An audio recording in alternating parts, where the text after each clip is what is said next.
C'était l'histoire de l'esclavage. Si on calcule, si on regardait bien, toutes les parents, c'était des prisonniers qu'on avait attrapés ici. Oui. Donc finalement, ils ont formé, ils sont mariés entre eux.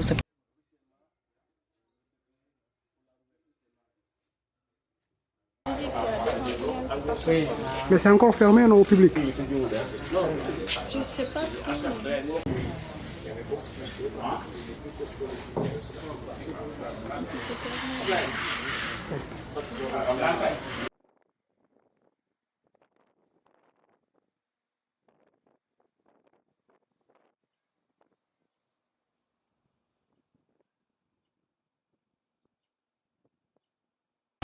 C'est les Portugais qui est premier ici. Les Portugais, Daniel Diaz. Il est venu ici à Gorée en date de 1444. Les Portugais sont les premiers ici. Après les Portugais, les Hollandais. Après les Hollandais, les Français. Mais maintenant, il y a un artiste qui habitait. Un artiste sénégalais goréen qui s'appelle Gabriel. Avec sa femme. C'est un artiste quoi, qui fait les requis comme ça. Avec les bois et les fers aussi. C'est aller sans retour. Ça, c'est la symbolique de retour. Les Français qui la barre qui est là, là. Oui, les barres là, les carrés là. C'est les Français qui la symbolique de retour. Pour nous remontrer maintenant, c'est aller-retour, mais avant, c'est aller sans retour.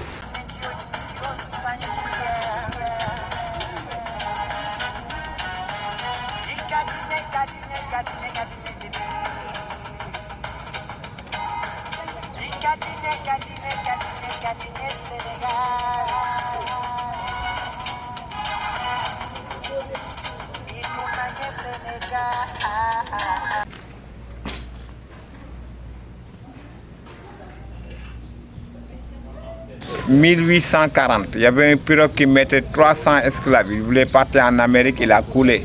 Il y avait décédé de 300 esclaves. C'est ça qu'on a mis symbole. C'est un pirogue qui fait couler, il a 300 trous. Chaque trou il représente un esclave. En même temps, il nous remontrait les portes d'Amérique, parce que là, c'est Amérique.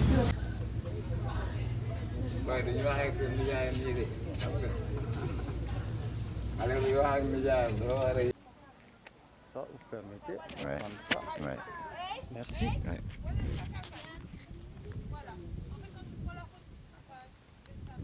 Ouais. Tcherno. Le canon, on s'appelle des canaux de 240 parce qu'il a 240 mm de diamètre sur 14 km de portée. Ça vient d'Angoulême en France. On l'a monté ici, date de 1907. Le canot est servi une seule fois, en 1940, le 3 septembre.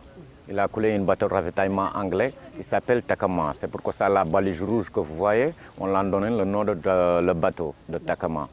Et lors qu'en 1960, on a coupé les deux gueules pour que ça ne serve plus. Parce qu'il y avait deux gouvernements, Pétain et Vichy. Les pétainistes, on est alignés avec les Allemands. On voulait tuer De Gaulle, mais De Gaulle il est descendu Congo-Brazzaville. À l'intérieur, il y avait 3 chambres de munitions à l'intérieur. Les obus, ça passe un système de l'essence. Il y a la salle de refroidir, quand vous voyez là, c'est des trous pour refroidir le canon. Ouais. Lors qu'en 1960, on a coupé les deux gueules, on l'a saboté avec des chalumeaux pour que ça ne serve plus. Ouais. Ça permet de mettre refoulement de l'air. Le lobby, il va par puissance.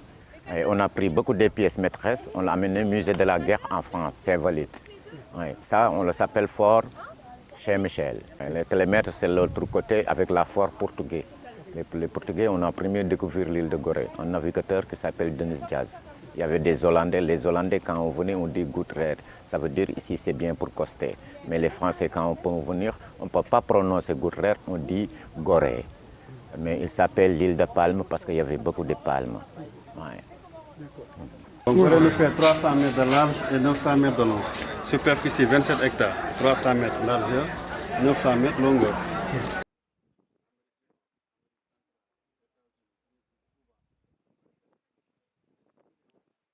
Soyez les bienvenus, mon nom c'est Bamba, donc bienvenue à Gorée.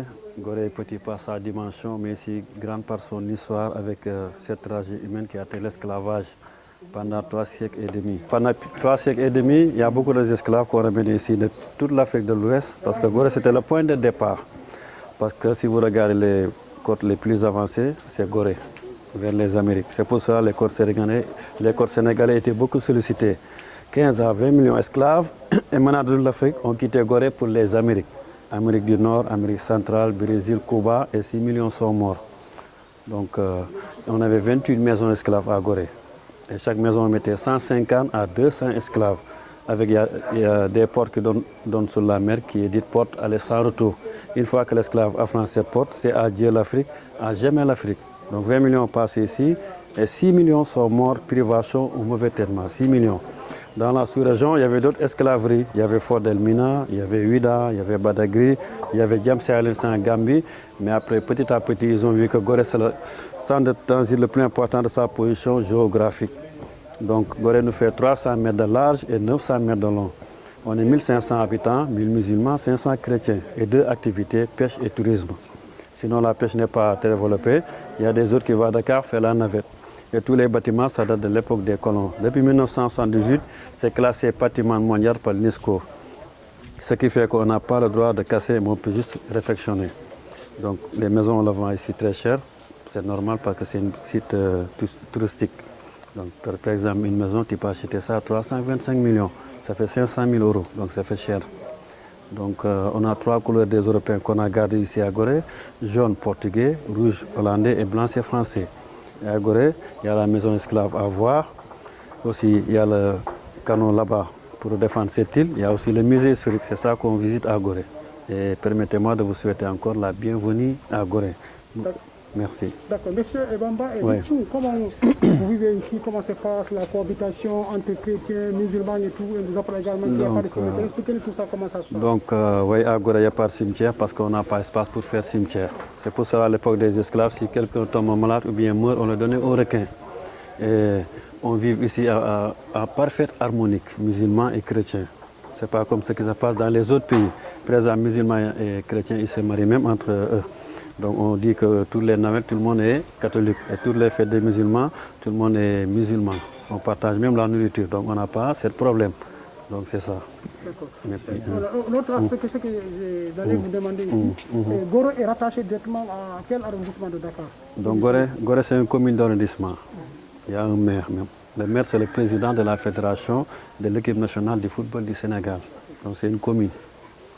Donc, et c'est rattaché aussi en même temps à Dakar. Mais Gorée, c'est le point de départ, c'est les côtes les plus avancées sur les côtes Amérique. En plus, c'est une île qui est enclavée, c'est entouré l'eau de la mer. Donc l'esclave n'avait qu'un moyen de s'échapper. Ouais. En même temps, il y avait des plantons qui travaillaient avec les Européens. Et en partant, après l'indépendance du Sénégal, donc ils sont partis, ils ont laissé les maisons à ces gens-là. C'est comme ça, après chaque génération qui vient, c'est comme ça. Donc c'est comme ça vous Voilà, c'est ça, voilà, tout le monde. Oui. D'accord, qu'en est-il du canon? Parce que nous avons visité un canon. Expliquez-nous un peu l'histoire de ce canon. Donc le canon, c'était en fait pour défendre cette île contre les ennemis. Parce que De Gaulle qui avait dit la libération de la France, ça va commencer ici à partir de l'Afrique. Donc ils ont tenté de faire un coup d'État à De Gaulle le 23 septembre 1940, alors qu'il y avait un bateau ravitailleur anglais qui venait. C'est pour cela, en venant avec votre bateau, il était obligé de contourner une balise rouge.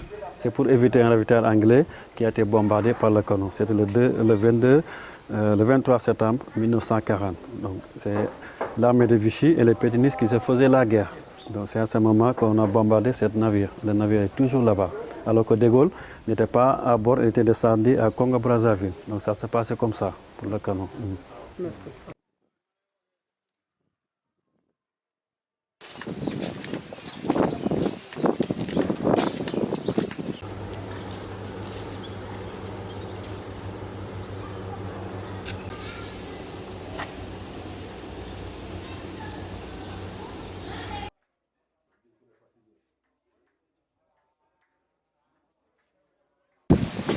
Alors, en partant de l'Égypte, on descend, on vient au Soudan. Il y en a qui vont au Tchad, il y en a qui vont vers le Congo, il y en a qui descendent un peu plus bas, vers le Ghana, la Côte d'Ivoire. C'est un gars qui venait du Massina, qui s'est installé au Fouta et qui a mis une théocratie guerrière qui était là, qui dirigeait le pays, avec maintenant le soutien des Maures et des Marocains qui venaient au Fouta et prenaient des impôts sur la population, qu'on appelle le Moudou Orma, par la force.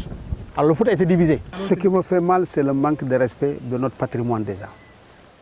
Si on respectait nos patrimoines, on allait nous mettre dans les dispositions à pouvoir bénéficier des recherches qui se font à l'université de Dakar, à l'UQAM. Au Sénégal, on a beaucoup de professeurs, on a beaucoup de cadres On a beaucoup d'historiens qui sont là. Alors ces gens font des recherches, font des travaux, qui sont disponibles, qui sont là. Mais nos hommes politiques ne sont pas à la hauteur de la chose. Ils ne peuvent pas nous permettre d'accéder à ces connaissances pour pouvoir les utiliser. Alors ce qui fait qu'à Gorée, on a plusieurs récits, et qui sont des récits mémoriels. C'est bien de présenter le passé de son pays comme on veut, de ce qui se passe ici, mais l'histoire, il faut des sources. Et ces sources-là, il faut aller les chercher. Il faut les chercher là où les gens se sont investis toute leur vie à trouver des données historiques et certifiées. Alors ces gens, ils sont là. Alors le problème de Gorée, c'est ça. Alors là, il n'y a pas de dialogue de fond. Alors, la forme, c'est là, il y a une île, elle est très belle, les gens viennent, on prend le bateau, on vient, on vous présente une maison d'esclaves, vous rentrez, vous sortez, il y a des récits mémoriels, des discours qui sont tenus là. Mais ça, ce n'est pas l'histoire réelle de Gorée. L'histoire de Gorée, pour l'avoir, on ne l'enseigne pas à l'école, ni au Sénégal, ni partout, ni ailleurs. Il faut rechercher, il faut faire un effort de longue haleine pour pouvoir accéder à la connaissance réelle de l'histoire de Gorée. Et c'est pareil pour toute l'Afrique. Parce que dès que le blanc il est arrivé aussi en Afrique, qu'est-ce qu'il a fait? Il a formé nos grands-pères comme des instituteurs, des gestionnaires, des commis, des interprètes, ça serait là. Il ne nous a pas appris l'histoire, il ne nous a pas appris la science, il nous a appris la philosophie. Alors, ces trois matières sont des matières fondamentales pour un développement. C'est la science, l'histoire et la philosophie, qui permettent à l'homme de réfléchir, de penser et de rêver pour son avenir. Alors là, en Afrique, nous ne l'avons pas.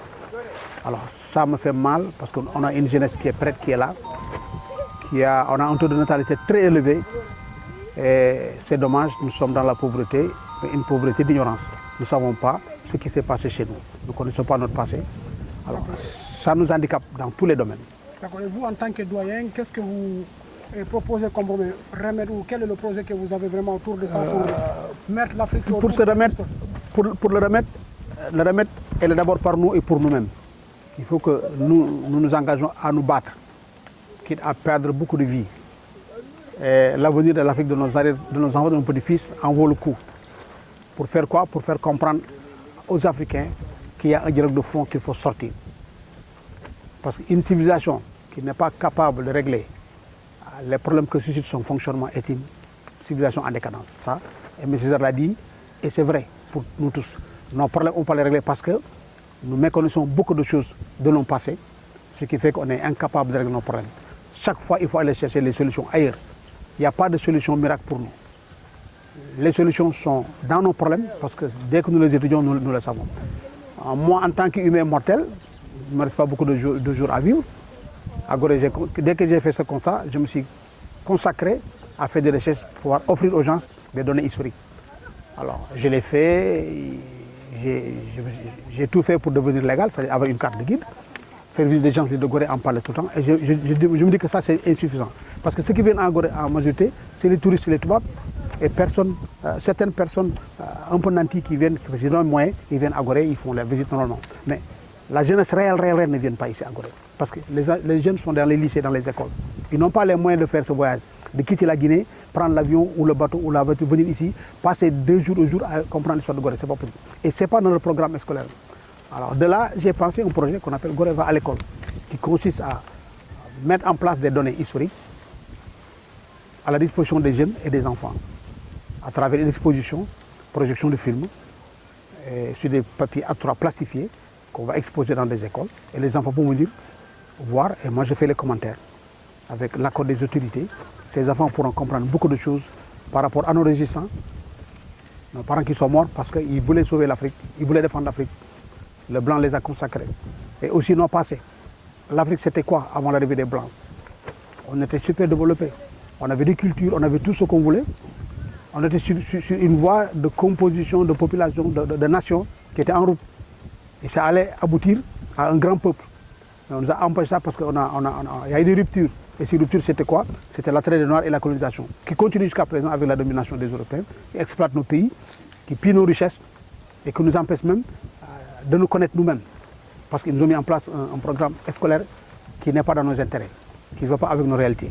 Alors, tout ceci étant maintenant, moi, la seule chose que je pense, c'est de parler à la jeunesse, leur donner les bonnes informations, surtout les bonnes informations. Et là, j'invite la presse, à tout le monde, à s'y mettre. Parce que personne ne peut le faire. Presse écrite, presse parlée, tout le monde doit s'y mettre pour que l'Afrique comprennent le dialogue de fond, la réalité historique de ce continent pour pouvoir sauver le continent. Voilà. Merci beaucoup.